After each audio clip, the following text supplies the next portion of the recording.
Okay, here we are at the beginning of Unit 3. Unit 3 is human population and its effects. So we're going to talk about how the human population got to be the size that it is, and what effects that's having on the world. Spoiler alert, there's a lot of effects. So we're going to talk about the human population first. So these are the things we're going to talk about in this lecture. We're going to look at the scope of human population growth. We're going to briefly talk a little bit about divergent views on human population growth. We're going to talk about how human population, affluence, and technology affect the environment. We're going to do some demography conversations. We're going to get into a little population math in this unit outside of this lecture. We're going to talk about the demographic transition, and we're going to look at how these societal factors, family planning, the status of women, and affluence affect population growth. So this is our case study. In 1970 in China, to deal with a tremendously rapidly growing population, a rate of 2.8%, which is huge, China instituted a program that restricted the vast majority of couples to one child. Okay. So how do they do that? They increased accessibility to contraceptives. Abortion was more of a accepted method for maintaining a single child family. They gave rewards, tax credits, school credits to single child families, and they fined single families who had more than one child who weren't supposed to, or subjected them to social scorn. In China, one of the big motivating factors is how you appear in society. So are you following the rules or not? So social scorn was a really good motivator.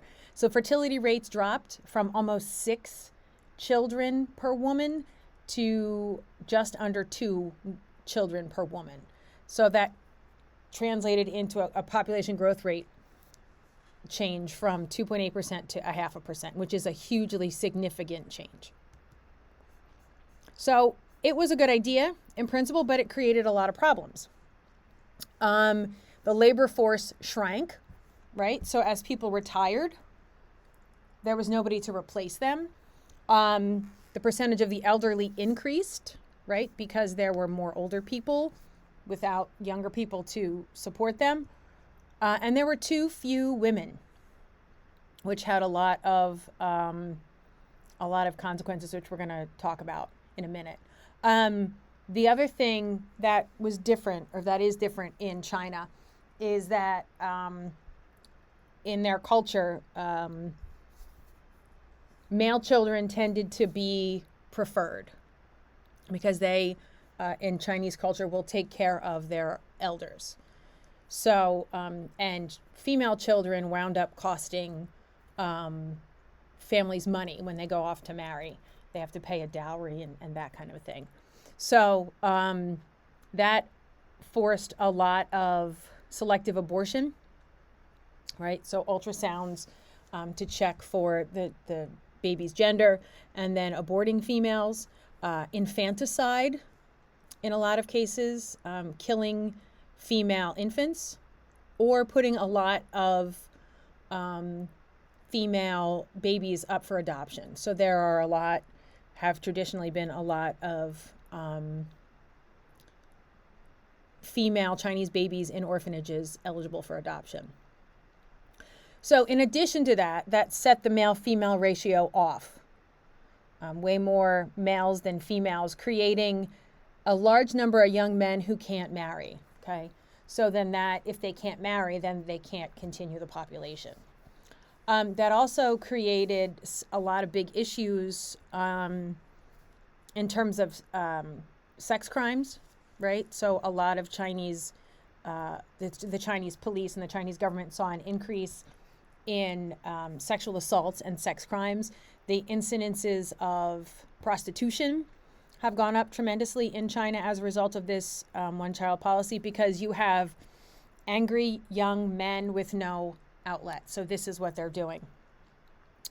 and sex trafficking in general has gone up as a result of this policy in China. So it had great intentions, but there were all of these secondary effects, that I don't know if the Chinese government saw coming. So they changed, as a result of all of this, China changed the policy. In 2013, they said that if you were a married couple and you were both only children, then you could have 2 children. And then that was changed to a 2-child policy across the board. But this has impacted a couple generations, or at least a generation and a half of Chinese families and Chinese couples. So because you have fewer children, you have greater wealth. They like the urban lifestyle. So will they then sacrifice that urban lifestyle and that affluence, that extra money, to have another child? Because kids are expensive. So we don't know. That remains to be seen in your lifetime. Okay, so here we are. We are over 8 billion people on the planet. We hit 8 billion in November of 2022. Okay.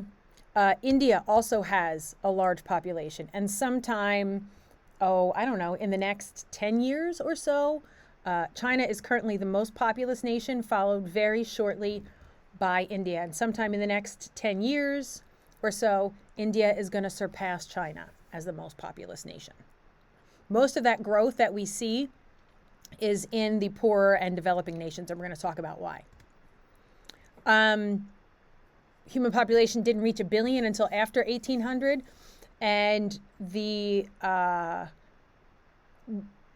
in accelerated exponential growth. People are being added about 1 billion people are being added every 12 years. The first billion was 1800. The second billion didn't come until like 1930.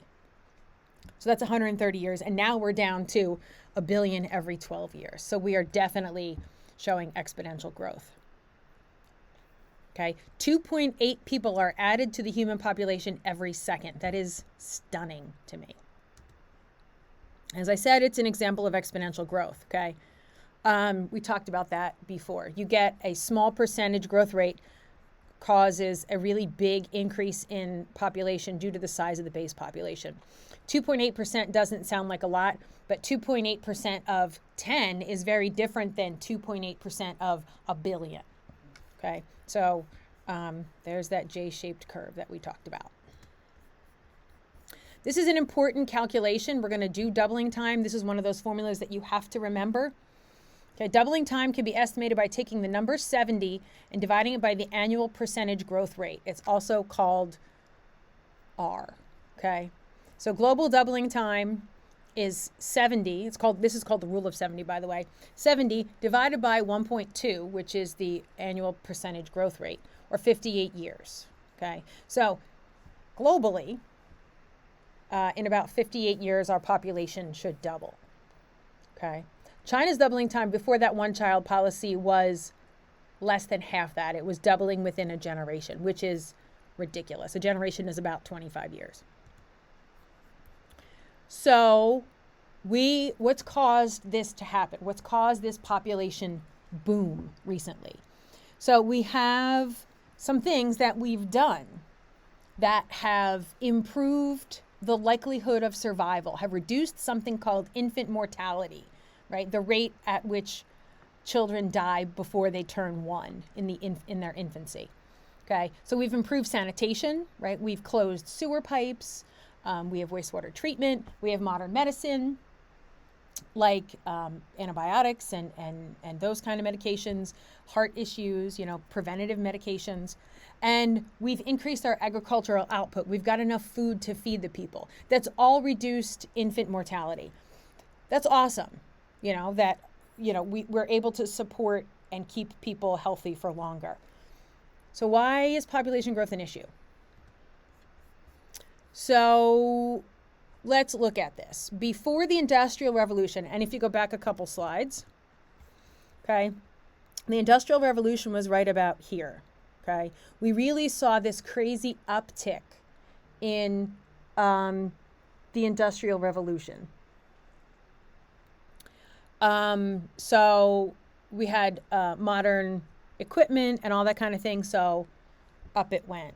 When that happened, before the Industrial Revolution, birth rates were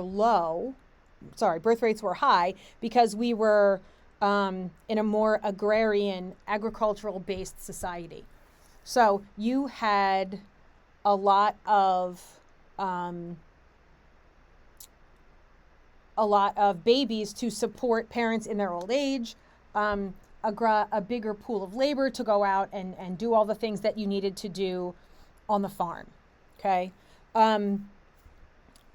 Thomas Malthus was a British economist, around that time. And he basically said there's no way that if this population keeps growing, we're going to be able to keep feeding them. He didn't understand the idea of genetic engineering and all the things that we've done to improve crop production.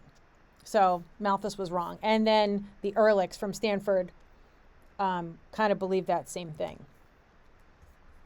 So human population has quadrupled since Malthus's time. It hasn't happened because we have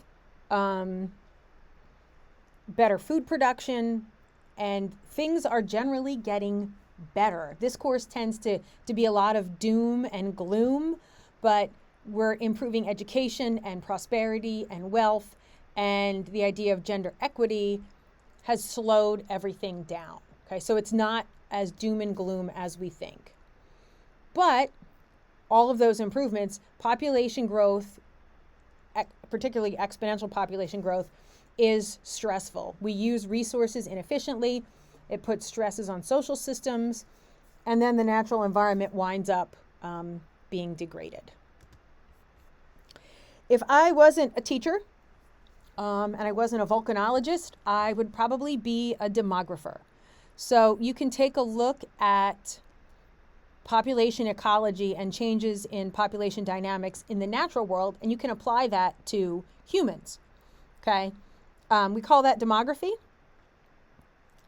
So we think,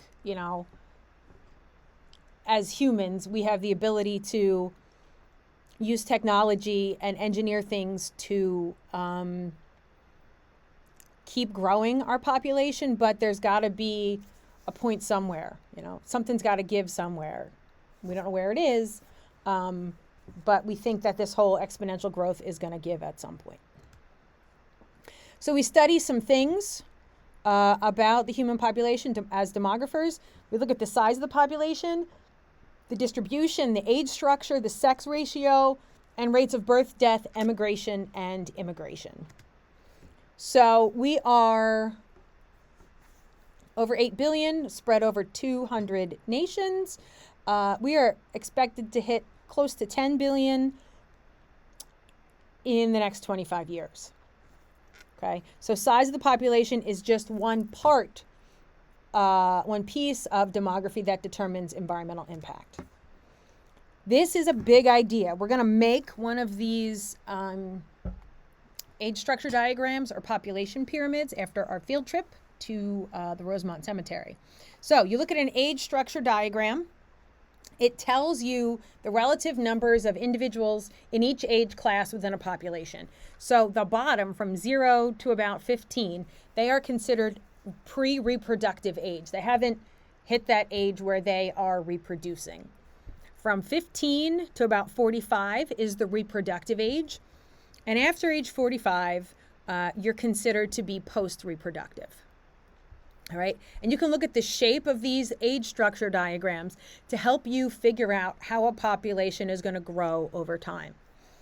All right. So if we take a look at this first population, that population is increasing rapidly. It's got a really wide base and a really narrow top. All right. So how does this show that population is increasing rapidly? Okay. You've got these pre-reproductive people down here, these kids essentially from ages 0 to 15. There's a lot of them, okay? So what's going to wind up happening?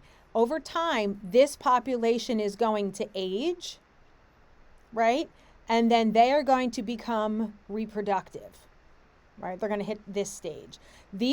Once they hit the reproductive stage, they are going to reproduce and have lots of babies because there are lots of them. So that means this base is going to get wider, right? So as the base keeps getting wider and wider and the top keeps getting narrower and narrower, that's considered a rapidly increasing population, okay? If you see a relatively stable population, right, it's shaped more like a cylinder and less like a pyramid, there's not that much difference. I mean, of course, at the top, you're going to have a smaller population at the top because humans are a type 1 species and they tend to die as they get older. The chances of survival decrease as you get older. So you're definitely going to have a smaller population typically at the top than you do at the bottom, right? So because this is shaped more like a cylinder for the most part, if there is an even age distribution, you're going to wind up as these people at the bottom age and become reproductive from pre-reproductive, they're pretty much going to replace themselves, okay? So it's not going to be this huge boom in population like you see over here. This far one, the population is shrinking, okay? If it's got a narrow base, that population is going to decrease. And that should make sense because these people here at the bottom, right, are eventually going to go up from pre-reproductive to reproductive. But there's a smaller population there in the pre-reproductive than what's currently at the reproductive. So they are not going to, when this bottom group ages, they are not going to be a large enough population to replace the generation above them, okay? And then this generation in the middle is small, so when they age and move up to post-reproductive, there's not going to be a big enough population to replace these folks, okay? Many of the European nations are following this pattern, right? Many of your developing nations are following this pattern. We are somewhere in here in the stable population, okay? So here's a perfect example, all right? So Nigeria on the right has a very, very, very wide base, right? And we're going to talk about why that makes sense for the country of Nigeria. So they've got a really wide base. So this population is increasing so rapidly, as opposed to Canada, right? I would call this stable or shrinking, somewhere in there, right? It's not a solid, hard line, between shrinking and stable. It's somewhere in between, maybe a little bit on the shrinking side, but not drastically. So you guys are going to need to be able to read and interpret these diagrams. The median age, the middle age, okay, is 28 today. In the next 25 years or so, it's predicted to be 38.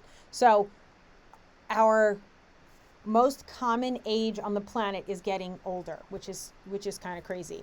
It makes it hard as our populations age to have programs to support them, like Social Security, like Medicare, because there's not enough young people putting into these social systems that we have to support the elderly population.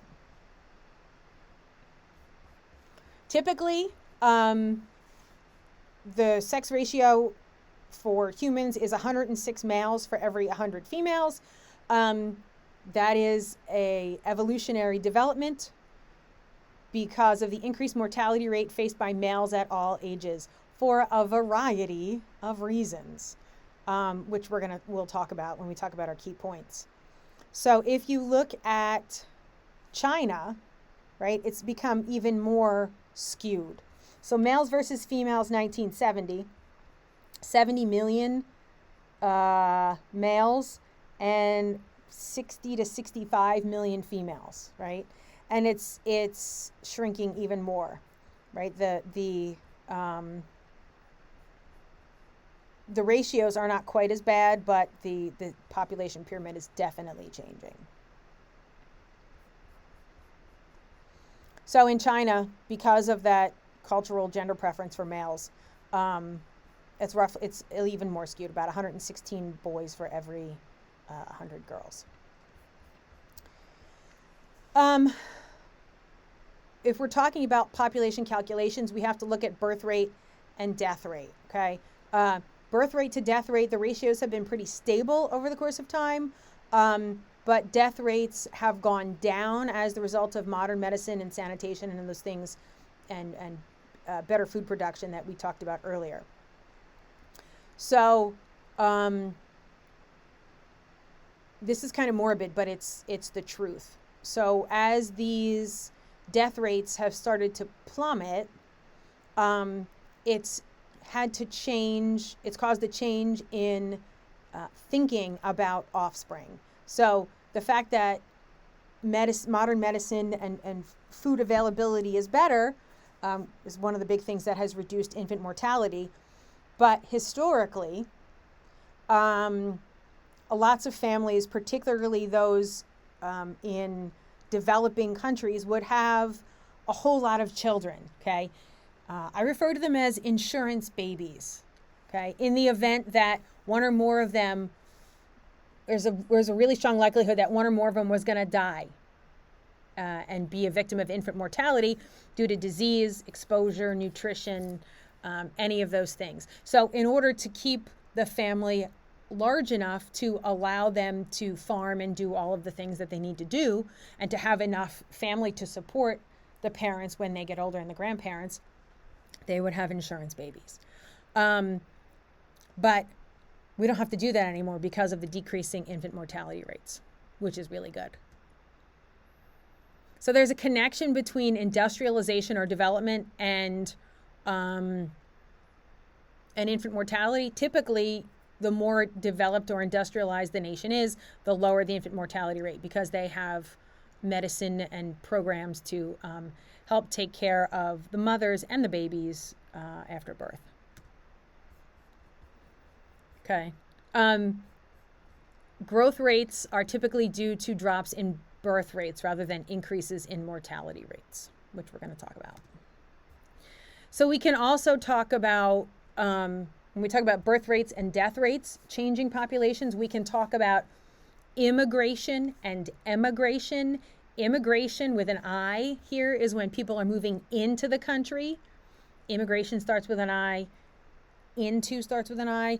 Emigration is when people are leaving or exiting the country. Emigration with an E, exit with an E. Okay, so there are lots of reasons for emigration. They're economic, they are societal, they are environmental. Okay, so these are some of your net migration rates. If it's positive, people are coming in. If it's negative, people are leaving. Lots of people are leaving Lebanon. That's kind of interesting. Okay. One thing we have to take into account is this concept of total fertility rate. Total fertility rate is the average number of children born per woman during her lifetime, right? Every species has something called replacement fertility, okay? For humans, replacement fertility is the TFR that keeps the size of a population stable. So for humans, it's 2.1. So in order for the human population to stay at what it is, every woman has to have 2.1 babies. It has dropped over the course of time due to industrialization, improved women's rights, and improved health care. And as I had said before, nearly every European nation has a TFR below replacement level. So their population pyramid is going to wind up being that inverted pyramid. It's way narrower at the bottom, right, and bigger in the middle. If it's around 2.1, right, then it's going to be that column. If it's way bigger than 2.1, it's going to be that pyramid with the wide base. Okay, Europe has had a really small rate of natural increase, just natural birth and death rates without immigration and emigration. By 2015, 84 countries had fallen below a replacement level of 2.1 in North America and in Europe for the most part. This kind of makes sense. We haven't had a Captain Obvious statement yet, so let's have one. Typically in industrialized nations, due to reduced infant mortality as the result of improved health care and all those lovely things, life expectancy, the average number of years a person in an age group is expected to live, has gone up. Okay. However, not every country in the world is industrialized. So typically what winds up happening is that countries that are developing or underdeveloped will pass through a series of these cultural and economic changes that we call the demographic transition. This is another really important concept for you guys to understand. It's a great FRQ question. Okay, so you got two lines here, right? The red line here at the bottom is the death rate, and the green line is the birth rate. Okay, if there's green in between, the population is increasing. If there's red in between, the population is decreasing. All right, so let's take a look at these four stages. In the pre-industrial stage, this is non-developed, okay, really early on in the stages of being a developing country. Birth rates and death rates are both really high. All right, there's a lot of disease, there's not a lot of health care, they have lots and lots of insurance babies in these kinds of countries. Food sources and food supplies are unreliable. This is really not a nice place to live because you have a really high chance of dying. Okay, so this is countries where you have lots and lots and lots of insurance babies. So the birth rate is high, but that's because the death rate is high. The population stays pretty stable. All right, birth and death rates are both high, but the population stays stable. Okay?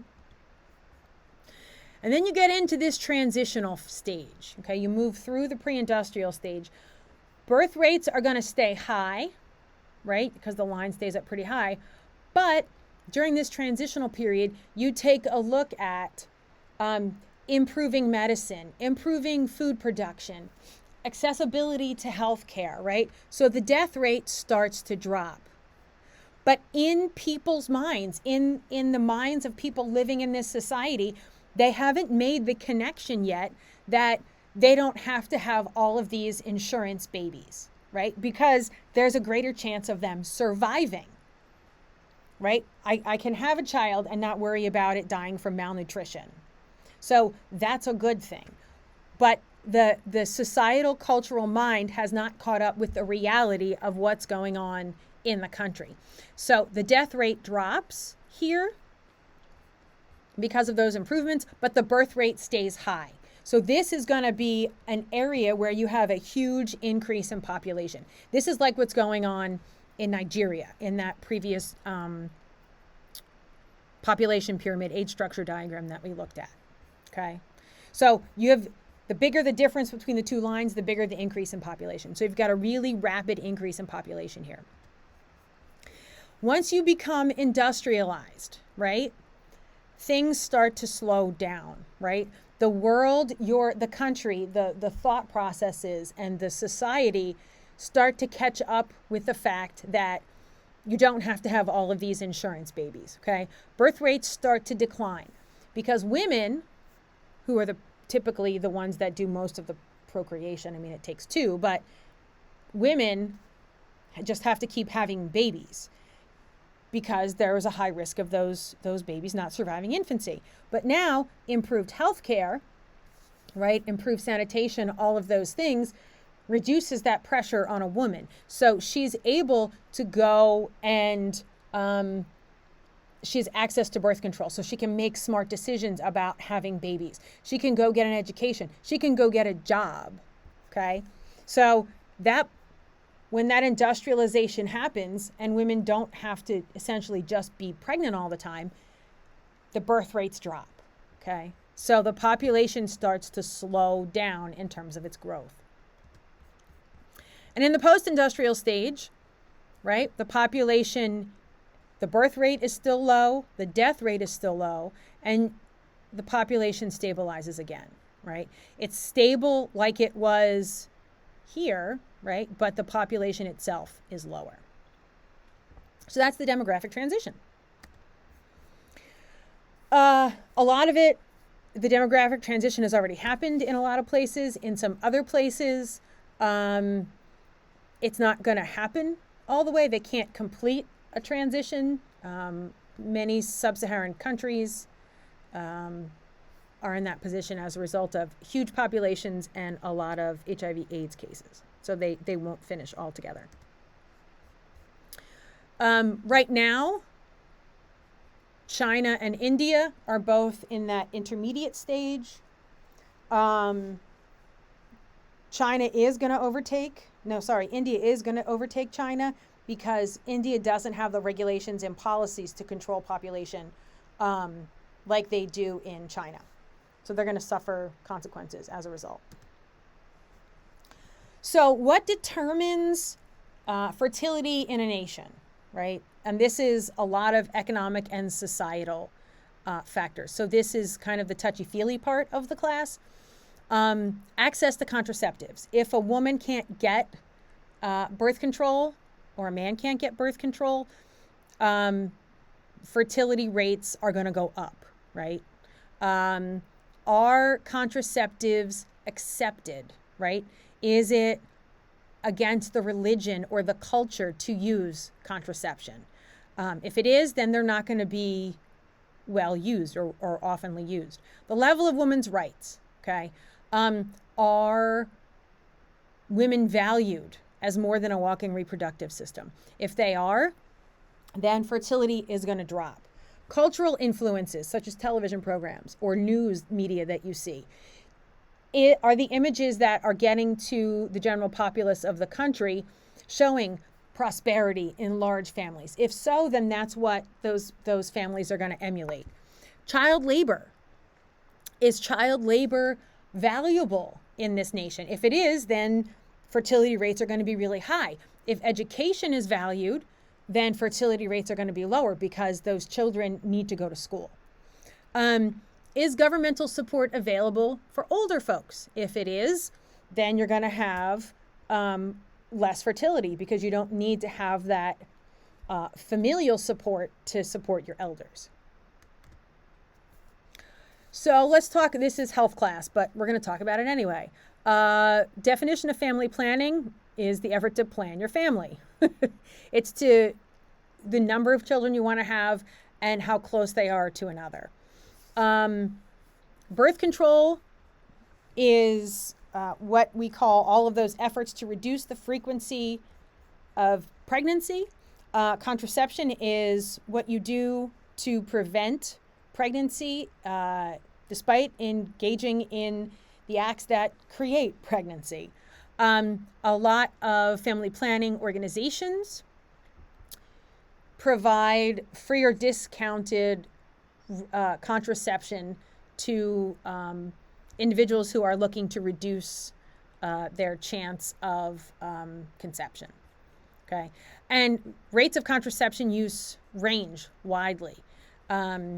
In China, thanks to the one-child policy, and in most of Europe and the US and North American countries, rates of contraceptive use are pretty high.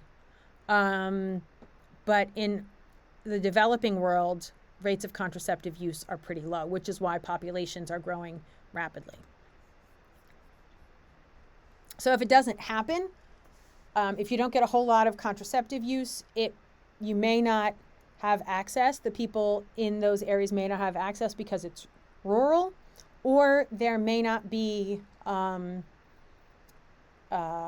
acceptance of it because of religious issues or cultural issues. So if a woman has access to birth control and family planning, they have control over what they call their reproductive window. So they have a choice as to when they have babies and when they can work.